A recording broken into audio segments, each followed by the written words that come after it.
Olá pessoal, tudo bem? Bom, que semana, hein? Semana bastante complicada, bastante difícil.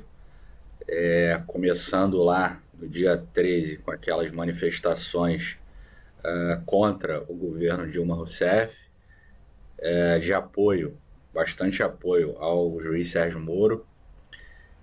Enfim, uma manifestação, uma das maiores manifestações que a gente já teve no país, quiçá a maior, né? Tem algumas comparações aí que foram feitas por estudos de pesquisa dizendo que essa manifestação do dia 13 teria sido maior do que as manifestações lá das diretas. Em todo caso, é uma grande demonstração de insatisfação da população brasileira com o status quo, em particular com o governo que está aí. A semana seguiu, né, houve diversos eventos aí não econômicos, eventos políticos e, claro, policiais também, né? A gente teve lá a divulgação do áudio dos grampos, né, do ex-presidente Lula e em diversas passagens que estão sendo levantadas tanto pela imprensa quanto por outros entes aí. O ex-presidente ele tenta de várias maneiras escapar do processo ao qual está sendo submetido, né? Culminando na nomeação dele para ministro, que parece que ficou claro que essa nomeação era de fato uma tentativa de alcançar um outro foro, né? Uma prerrogativa de foro, e não estivesse sujeito lá ao juiz da primeira instância, que no caso é o Sérgio Moro. Bom, isso daí acabou sendo barrado, né, pelo Gilmar Mendes na sexta-feira, dia também Gilmar Mendes, que é ministro do Supremo Tribunal Federal. Na sexta-feira também tiveram diversas manifestações aí ao redor do Brasil de apoio à presidente Dilma, de apoio ao governo dela, de modo que a semana ela foi bastante tensa. Mas eu acho que o ponto mais importante dessa semana complexa e que vai levar bastante tempo aí para a gente digerir tudo que aconteceu nessa semana, o fato mais importante dela, eu destacaria, foi a aprovação na quinta-feira da comissão especial do impeachment pela Câmara. Dado lá o julgamento dos embargos que foi feito pelo Supremo, na quinta-feira a Câmara aprovou a implantação, né, da comissão especial de impeachment, e aí o governo já tem o prazo de 10 sessões para encaminhar uma defesa para a Câmara, né? Agora já tem 9, porque inclusive teve sessão na sexta-feira, coisa que não acontecia há quase um ano. Me parece que o processo de impeachment que foi instaurado, né, com a implantação da comissão, ele é um processo meio que irreversível. A presidente Dilma hoje, ela está em meio a um processo de corrupção bastante engendrado, né, no governo. Me parece que esses desdobramentos da Lava Jato, eles tomam de assalto o governo, sitiam o governo, de modo que é praticamente impossível dissociar tudo que está sendo descoberto pela Lava Jato das esferas maiores, mais acima do governo da presidente Dilma e do próprio ex-presidente Lula. Acho que não dá para fazer essa dissociação. Então você tem um escândalo de corrupção muito forte. O governo passa por uma estagflação consolidada, a economia deve voltar a experimentar um crescimento negativo esse ano, em torno de menos 4%, o que diz, por exemplo, o índice lá de atividade do Banco Central, que foi divulgado essa semana, e também o PIB mensal do IBRE. Os dois caminham na mesma direção, apesar de terem leituras um pouco distintas na margem, na variação mensal, mas eles caminham para essa recessão de menos 4%. Além disso, claro, o PIB, que foi recentemente divulgado, o PIB do IBGE, ele também mostra que a gente vai ter uma recessão bastante forte esse ano, quiçá maior do que a gente teve ano passado. combinado com uma inflação que deve ficar aí na casa de 7 a 8%, ainda acima do limite superior na meta lá. Então, o governo tem um escândalo de corrupção muito latente, tem uma crise econômica muito forte, e além disso, o governo passa por um processo de perda muito forte de popularidade, né? Os dados aí das pesquisas mostram que uma minoria aprova o governo da presidente Dilma Rousseff, de modo que a popularidade do governo não é lá grandes coisas.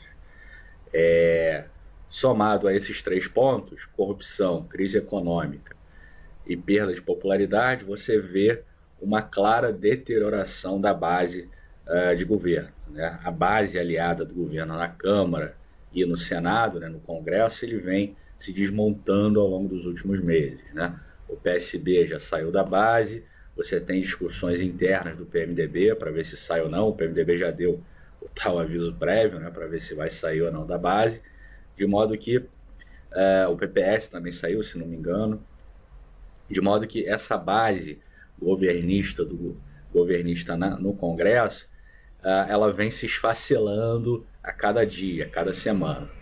De modo que você tem, de novo, um processo de corrupção engendrado, uma crise econômica muito forte, perda de popularidade, não há base social que sustente hoje o governo. E a base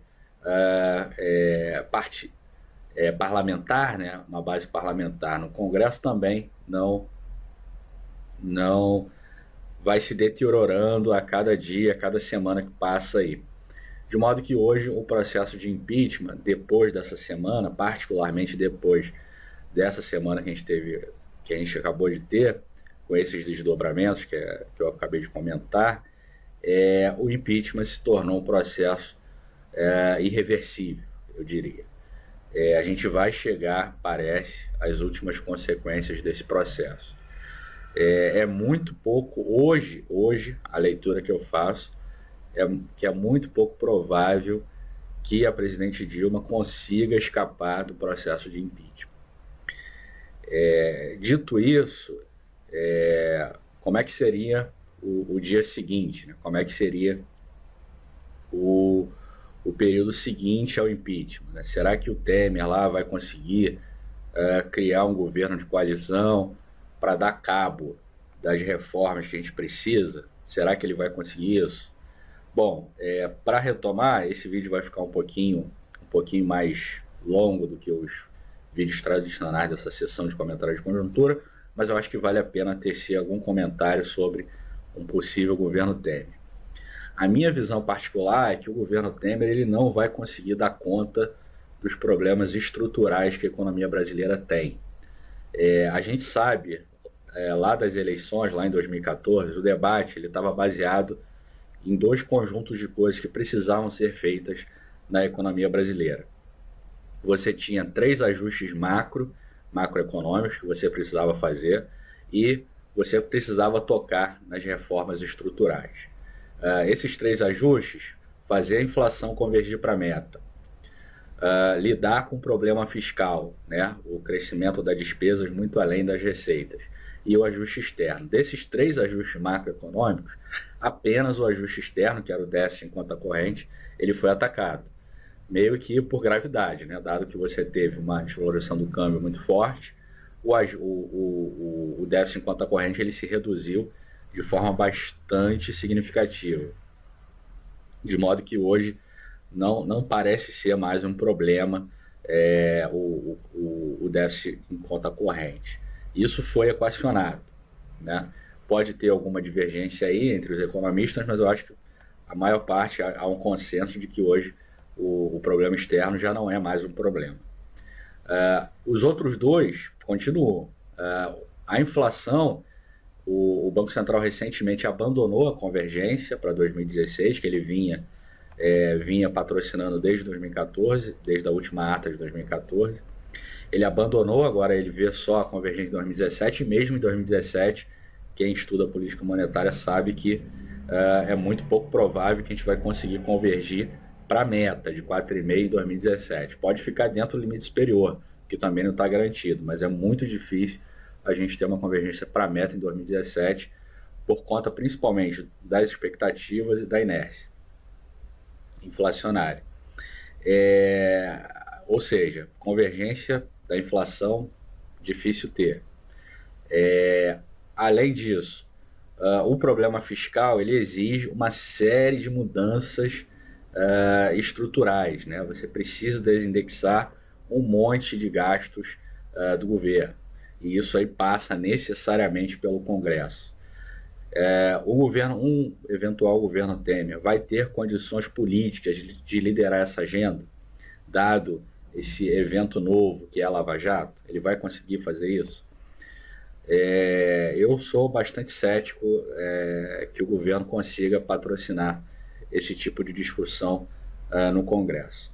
E se ele não consegue discutir isso, levar essa agenda fiscal para o Congresso, eu acho muito pouco provável que ele também consiga levar uma agenda de reformas estruturais, uma reforma tributária da vida, uma reforma do judiciário, uma reforma da legislação trabalhista, da Previdência, que a gente tem também essa necessidade de discutir a Previdência.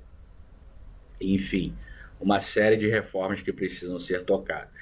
Ou seja, aquele debate econômico lá de 2014, que deveria ter sido feito, não foi feito porque a campanha da presidente ela não quis tocar nos problemas da economia brasileira, resolveu dizer que estava tudo bem. Enfim, esse debate ele ficou adiado, permanece adiado, e não vejo ele com condições de ser retomado no eventual governo Temer. Dito de outra forma, o impeachment, apesar de ter se tornado provável, ele não vai resolver os problemas da economia brasileira. A gente pode ter um surto de confiança de curtíssimo prazo, é o que parece sinalizar a trajetória dos preços ativos, né, em particular da Bolsa e do câmbio, ou seja, vai ter um alívio aí de curtíssimo prazo, mas à medida que essas questões estruturais elas não sejam levadas a cabo, que eu particularmente acho que o espaço é muito pequeno para que sejam levados a cabo, à medida que isso não se reproduza dentro do Congresso, essa melhora de curtíssimo prazo ela se espalha e a gente volta a um cenário traumático que a gente está vivendo hoje. Talvez não com a dimensão que a gente está vivendo hoje, mas eu não vejo o impeachment como uma solução para os problemas que a economia brasileira tem. Os problemas estruturais. Problemas conjunturais, como essa perda muito forte de confiança, uma extensão muito forte das expectativas, talvez o impeachment resolva. Agora, resolver aqueles problemas estruturais lá, os ajustes macro e os ajustes microeconômicos, eu particularmente estou bastante pessimista. Ok? Bom, o comentário dessa semana foi isso. Semana bastante difícil, que semana, né? Começando lá com as manifestações de 13 de maio, manifestações pró-governo, instalação da comissão especial do impeachment, grampos telefônicos, teve coisa aí para dar e vender, para botar um programa aí de muitas horas. É claro que aqui a gente não é a nossa proposta. Tudo bem? Eu espero que a gente continue avançando aí nos temas que interessam para a economia brasileira, que é o tal do debate, evite soluções mágicas, né, o pensamento mágico de alguns economistas, de alguns estudiosos da macroeconomia, de que acham que é só aumentar o gasto e reduzir os juros que os problemas se resolvem. Vamos evitar esse tipo de pensamento mágico e vamos se concentrar nas soluções práticas, que está lá, soluções de livro-texto. Acho que a maioria dos economistas hoje concordam que as soluções estão postas. Precisa de alguém, de algum político, de algum grupo de políticos que coloque isso em operação, no papel. A solução econômica é simples. O que falta é a solução política. Tudo bem? Um abraço e até semana que vem.